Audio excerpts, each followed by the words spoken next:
ही जी सुकडी आहे किंवा हे जे तांदूळ आहेत ना, ह्याच्यात कधी कधी जाळ्या झाल्यासारख्या असतात.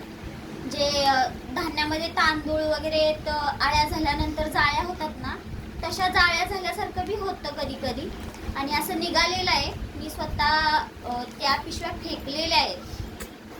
आणि म्हणजे आता खातच नसल्यावरती त्या फेकूनच द्याव्या लागतात ना. जर चांगलं दिलं तर मग ते आम्ही शिजवून वगैरे घालू शकतो पोरांना. असं देऊ नका म्हणजे खराब झालेलं. त्याच्यानं काय होतंय की खाण्यापेक्षा ते फेकावं लागतं. मुलांची तब्येत खराब होते त्याच्यानं. आणि माझ्या मुलाला झालेलं आहे याच्यानं, झुलाप उलटी झालेली आहे. त्याच्यामुळं मी हे देत नाही त्याला. तुम्ही जर चांगलं दिलं तर मी ते चांगलं करून घालू शकते त्याला. ठीक आहे, थँक्यू.